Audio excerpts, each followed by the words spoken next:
to think about Shenzhen, to think about China, in a lot of sense, is the huge amount of technology gets turned into commodity here.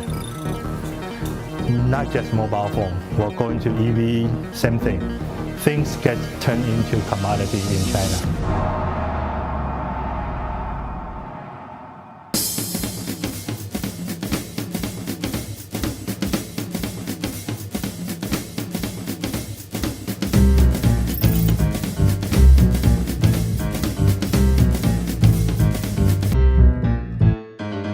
In 1980, Shenzhen looked like this, a small fishing village with 200,000 citizens. Today, it's a giant metropolis with over 23 million people and the world's capital of hardware. Over the last 40 years, Shenzhen became the #1 innovation hub for new mobility. The city now has 21,000 electric taxis, over 16,000 electric buses and countless electric scooters. What's the story behind this mega city of the future? On the first day of our China trip, we visited the Shenzhen Open Innovation Lab to find out all about it. Shenzhen doesn't follow the traditional narrative of how an innovation hub looks like. People basically say, okay, well, it's a global sweatshop. It's just labor, cheap labor. There cannot be innovation there. It's a crazy global sweatshop where people are making iPhone and jumping off the roof. Shenzhen innovation is not driven by this one iconic company. It's actually been driven by huge, massive number of entrepreneurs who comes to Shenzhen and exploring opportunity. One thing to notice here is Apple, that's the big American company. Samsung, that's a Korean company. What about the rest? They are all Chinese companies. And here's the other thing. With the exception of Xiaomi, the rest of the companies are all from Shenzhen. They are all Shenzhen companies.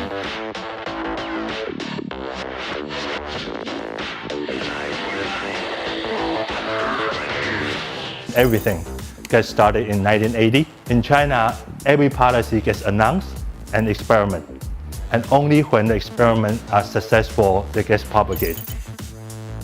So Shenzhen started experiment, foreign direct investment, new kind of managing corporation, private corporation.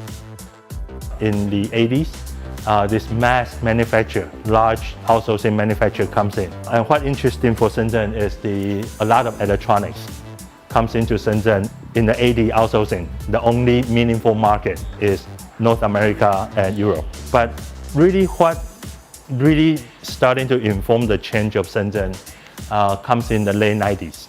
The reform is working, Chinese starting to have money, disposable income. And when you have disposable income, one thing you do is entertainment. And the best entertainment in the late 90s is DVD.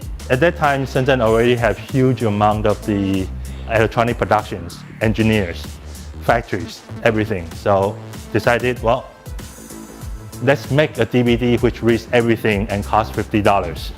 Everybody had fun. And it turns out this actually informed the psyche of the Shenzhen business, because this is mostly goes to China, Southeast Asia, India, South America. So that's the rest of the world. And it turns out there are 6 billion people in the rest of the world.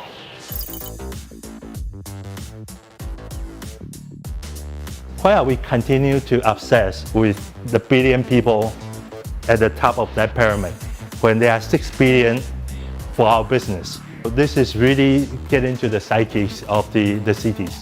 I'm not going to fight incumbent on the same market. I'm going to go to the market where the incumbent doesn't think of them as customer. Even Apple today doesn't really think about the bottom of the pyramid as a market. And that's where all the disruption happened coming out of here. 2001, 2002, the other huge opportunity came, mobile phone. As Shenzhen, we jump into starting to making cheap GSM phone. In the beginning, it's easy. You basically just copy whatever is out there. It's not so much about piracy. It's more about, well, why would you go through the trouble to re-educate the market? Just make something similar. Early 2000 Shenzhen, intellectual property was not important. Everybody copy everybody. First, how can I make this cheaper, faster? 2005, Nokia phone still costs $400. You can easily get this kind of things in that market somewhere between $40 to $70. If you own an Apple, you lose your charger, you have two options.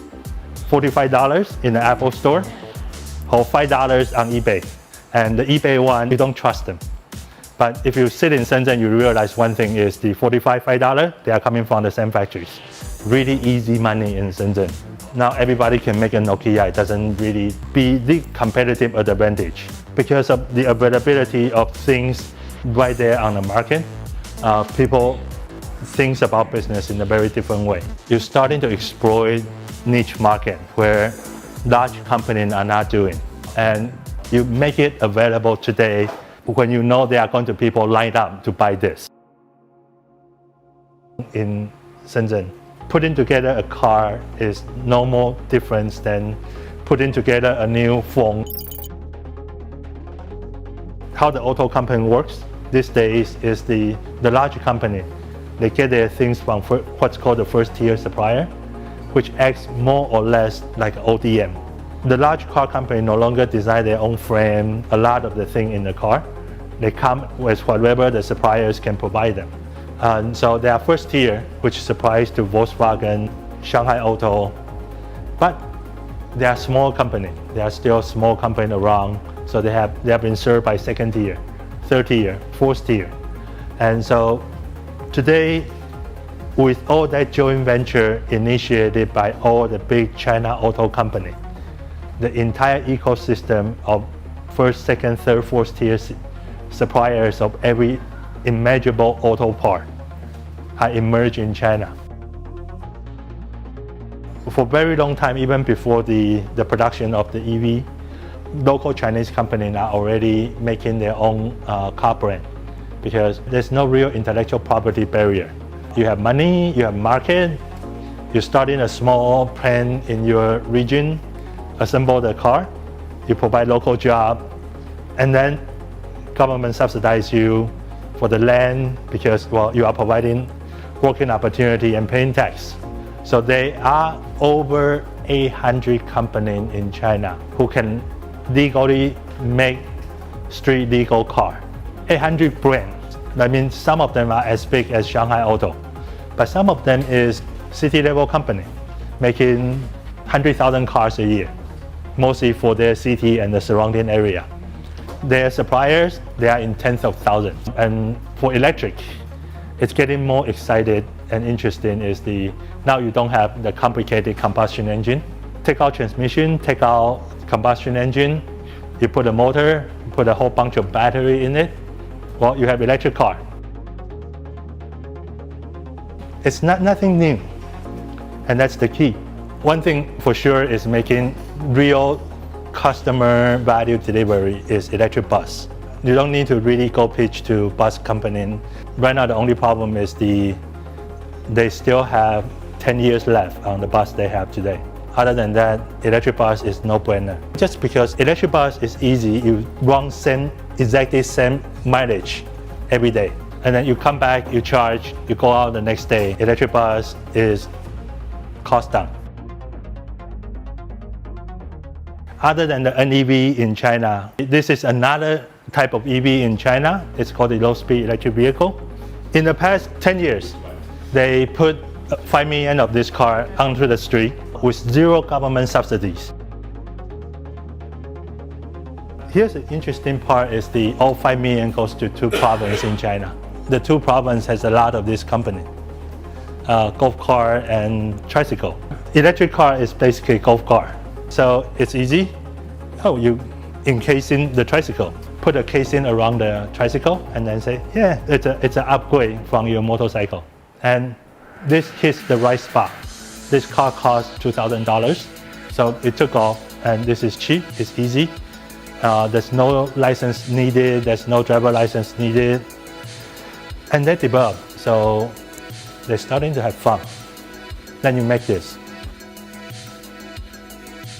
The big China EV strategy, they actually are officially prohibited for development in China. It's for the farmer, it's for the peasant. They don't like it, it's not cool. It's not Elon Musk cool. big, huge change happening this year. China has been very actively supporting electric vehicle for about a decade. Huge government subsidy, but it gets cut to half this year, and the subsidy will be gone in 2 years. I mean, the electric car company is so mature right now, it doesn't really matter what he says, so he's moved on to promote his next favorite, hydrogen.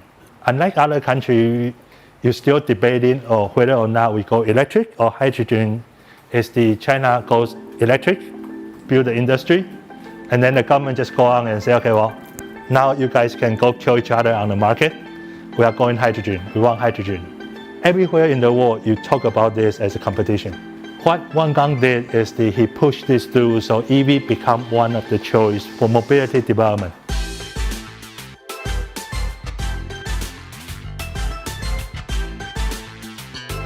Two years ago, we will sit here and talking to executives from around the world, and they are like, Huawei, just another iPhone copy company. And now it's the most scary company on earth.